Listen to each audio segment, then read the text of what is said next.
Sinubukan niyo na bang mag-trekking sa bundok o mamasyal sa nature park? Doon pa lang, maraming iba't ibang puno, halaman at hayop na kayong makikita. Samahan niyo akong mamasyal at tuklasin ang ating kapaligarang puno ng buhay.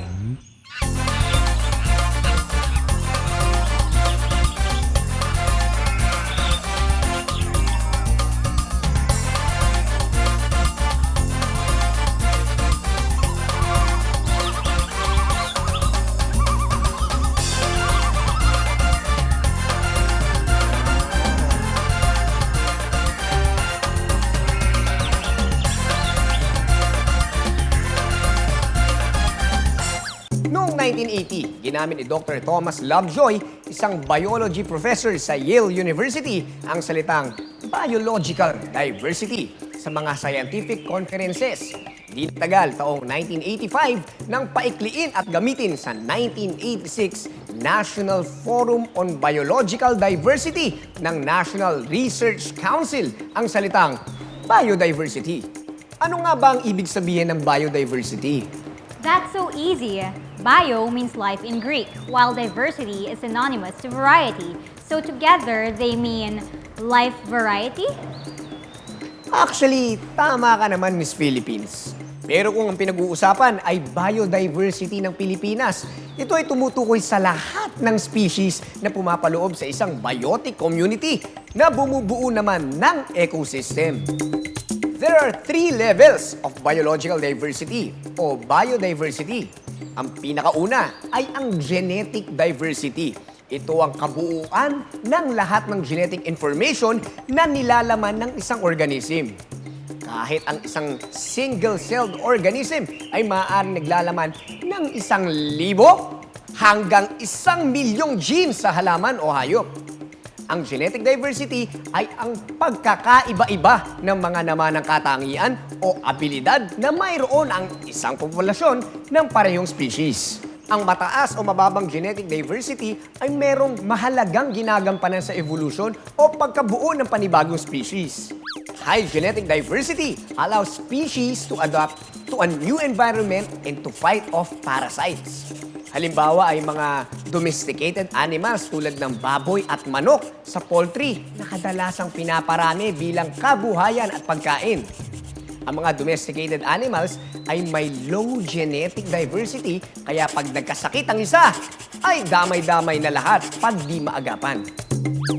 Sa cells, nakapaloob ang mga instructions o blueprints of development ng lahat ng mga may buhay, hayop man ito o halaman. Ang mga instructions or blueprints na ito ay tinatawag nating genes na nagresulta sa physical at internal na characteristics or traits ng organismo. Ito ay nakakaapekto sa kung paano makipag-interact ang organism sa environment nito. Ang pagkakaibang ito ng mga characteristics o traits within same species give rise to genetic diversity. Para maka-adapt ang species sa pabago-bagong ecosystem, dapat meron siyang high genetic diversity. Pero ang species naman na may mababang genetic diversity, hindi nagagawang ipasa o ipamana sa kanilang offsprings ang karakteristik nito. Kadalasan, kinukuhanan ng maraming buto ang iisang puno o ang mother tree at ito ang ginagamit nating pananim sa malawak na lupain. Sa susunod na pagbunga nito, dahil nga maganda ang mga buto, yun uli ang pinagkuhanan para magparami ng pananim. Di natin alam, mababa ang antas ng pagkakaiba-iba ng genes ng ating pinagkukunan na pampunla. Habang tumatagal, ay bumababa ang genetic diversity ng iisang puno na pinagkukuhanan ng pampunla. Mas mabuti kung mangolekta ng buto sa maraming puno na magkakalayo mula sa iba't ibang lokasyon. At pagsasama-samahin ito. Sa ganitong paraan, mapapataas ang genetic diversity ng pinangtanim. Sa oras ng peligro, hindi sila madaling malipol ng mga peste at maipapasa pa ang kagandahang abilidad at katangian ng puno sa kanilang offsprings. Ang sunod naman ay species diversity. Dito natutukoy ang dami ng isang organism. There is an estimated 5 to 50 million species on Earth. Pero 1.75 million pa lamang ang identified. According to the Conservational International, in the last 10 years, scientists have found 16 new mammal species in the Philippines, a rate of discovery among the highest in the world. In many of these cases, the species were not only unique to the islands, but also entirely new to science. The Philippines has more than 20,000 plants and animal species found nowhere else on Earth. Maaring ang isang organism ay nagmula sa isang gene at may bahagyang pagkakaiba lamang. Tulad ng isang tao na kasama ang kanyang pamilya, magkakamukha man ito at iisa ang pinagmulan, mayroon pa rin itong bahagyang pagkakaiba. At ang binubuo ng variety of species ay tinatawag na ecosystem diversity. Ito ay tumutukoy sa lahat ng species na naninirahan, lumalago at nagtatagpo-tagpo sa isang biotic community. Balikan natin ang ating halimbawa na tao kasama ang kanyang pamilya na ngayon ay naninirahan sa isang barangay. Ibig sabihin, sa isang pamilya, kahit iisa ang kanilang pinagmulan, ay may pagkakaiba pa rin. Ang iba't ibang pamilya na may kanya-kanyang katangian ay naninirahan sa isang barangay. Ang bawat barangay ay may bahaging ginagampanan para mabuo at mapanatili ang isang bayan. Hindi dahil sinasabing ecosystem ay tumutukoy na agad sa hekta-hektaryang puno lamang. Maaring iba-iba ang katangian ng ecosystem tulad ng forest, marine life at disyerto. Ito ay natutukoy depende sa species diversity na nabubuhay sa isang ecosystem. Ang species diversity sa isang ecosystem ay coexisting at dependent sa isa't isa. Ang biodiversity ay may 5 mahalagang ginagampanan. Una ay ang economic perspective. Tumutukoy ito sa kahalagahan ng biodiversity sa industriya ng agriculture, forestry, fisheries, pharmaceuticals, biotechnology at tourism. Tulad nga ng ating nabanggit dati, ang Pilipinas ay tinuturing na tropical country dahil sa geographical coordinate location nito na malapit sa equator. Tag-araw at tag-ulan lamang ang ating panahon. Paborito sa maraming halaman na tanging init at tubig lamang ang kailangan. Dahil sa klimang ito ng Pilipinas, mayabong ang ating agricultural industry. Nakakapagtanim tayo ng mga palay, niyog, saging, at marami pang halaman na hiyang sa ating klima. Madali rin makapagparami ng mga hayop tulad ng baboy, manok, baka, at isda na pangunahing pinagmumula ng ating pagkain. Dahil di tayo nakakaranas ng snow, buong taon ang turismo sa ating bansa. Ulan at bagyo lang ang dahilan para hindi matuloy ang beach outing. Pangalawa, ang ecological perspective. Ito ay nangangahulugan sa mga bagay na nagmula sa ating likas na yaman tulad ng sariwang hangin at matabang lupa mula sa puno, minerals, pagkain, at marami pang iba. Alam naman natin na ang carbon dioxide ay ginagamit ng mga puno upang mag-manufacture ng food at the same time, nagre-release ang mga ito ng oxygen. Ang mga dahon ng puno ay nagsisilbing lilim kapag mainit at kapag ito ay nalagas, nahuhulog ito sa lupa, nabubulok at nagiging pataba. Hindi lang maliit na bagay ang dulot na ginhawa sa atin ng mga puno. Kapag marami ang puno, marami rin ang ugat nitong sumisipsip sa tubig ulan para makaiwas sa pagbaha. At ang mga ugat rin nito ang siyang pumipigil sa pagguho ng lupa kapag natapos ang ulan.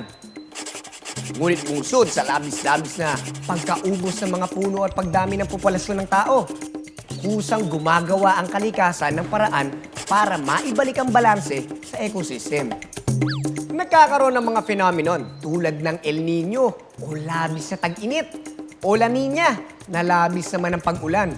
Kapag sumasapit ang El Nino, humahaba ang panahon ng tag-araw, sanhi upang matuyo ng sobra ang mga ilog at mawala ng tirahan ang mga isda. Natutuyo rin ang mga pananim at nagkukulang ang supply ng pagkain para sa mga malalaking populasyon at nagbubunga ng pagmahal ng mga bilihin. Pangatlo ay ang aesthetic perspective. God saw everything that He made, and indeed, it was very good. Genesis chapter 1, verse 31. I believe that everything God created is beautiful. The beauty of lush green landscapes, or that of a wildflower blooming, or the joyful call of a bird, or the majestic heights of a tree, or the graceful flight of a butterfly. For I am part of God's creation too, therefore I believe that beauty lies in me and in you. Bravo! Marami tayong organisms na talaga namang pang-tourist attraction at tayo lang ang meron. Ang pang-apat ay ang ethical perspective. Ito ay ang makatarungang pagtrato natin sa ating kapaligiran. Bilang tayo na rin ang makikinabang o mawawalan, dapat ay matutunan rin nating magpahalaga at alagaan ang ating kalikasan.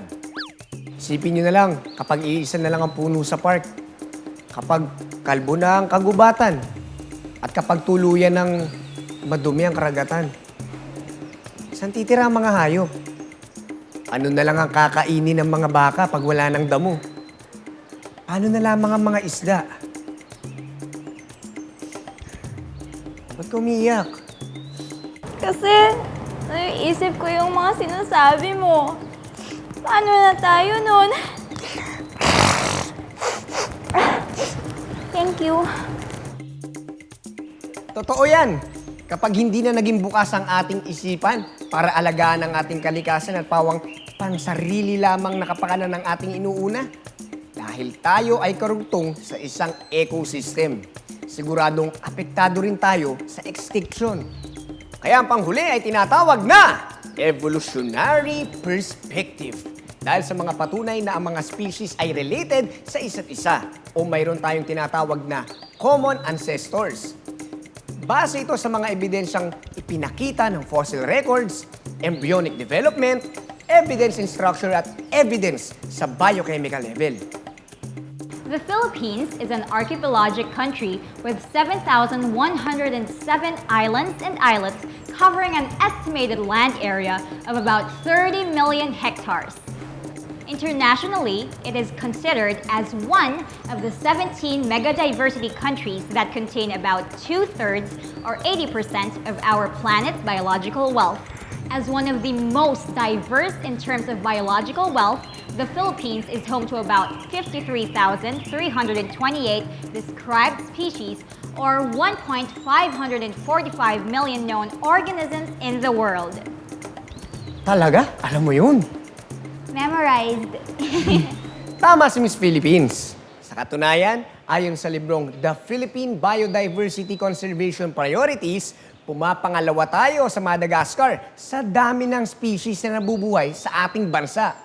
Ngunit, mas marami ang populasyon natin kumpara sa Madagascar. Nakakaranas tayo ng mas malalakas na bagyo at mas malalang pagbabaha, bungsod na rin sa pang-aabuso natin sa kalikasan. Ang kawalan ng mga puno dahil sa labis na pagmimina at pagtotroso sa mga bundok at sa kagubatan. Kapag lumipas ang sakuna, mas maraming tao ang naiiwang wala at naghihirap. Kapag tayo ay kinakapos, ano nga bang magandang solusyon? To conserve, Yes. And what do you mean by conservation? biodiversity conservation is defined as a social process that strives toward wise use of resources and maintenance of the resource. Conservation process involves three components: the scientific, socio-economic, and management sectors. Perfect score ka na talaga sa question and answer portion, Miss Philippines. There are two major approaches to conserve biodiversity. Ang una ay ang in situ approach o ang pagtatalaga ng mga protected areas and biodiversity corridors. At present, approximately 8,500 protected areas exist throughout the world in 169 countries, covering about 750 million hectares of marine and terrestrial ecosystems. Ang pangalawa ay ang ex situ approach o ang tutuon ng mas agarang solusyon para sa mga partikular na genes o species. Halimbawa ng mga ex situ conservation facilities ay ang mga botanic gardens, seed bank tulad ng IRRI o International Rice Research Institute Seed Bank, gene banks tulad ng ERDB o Ecosystem Research and Development Bureau, Bambusetum, Ratan Gene Bank at Philippine Carabao Gene Bank, captive breeding centers, Center for Philippine Raptors, at zoos and aquaria tulad ng Avalon Zoo, Malabon Zoo, at Manila Ocean Park. Ibig sabihin, may mga lugar sa Pilipinas na hindi maaaring tirikan ng tahanan at pasukin ng malalaking industriya para pagkakitaan. Dito, malaya ang mga hayop at halamang tumubo. Ngunit hindi pa rin ito sapat dahil sa limitadong espasyo, kakulangan ng resources at hindi pakikiisa ng nakakarami sa atin.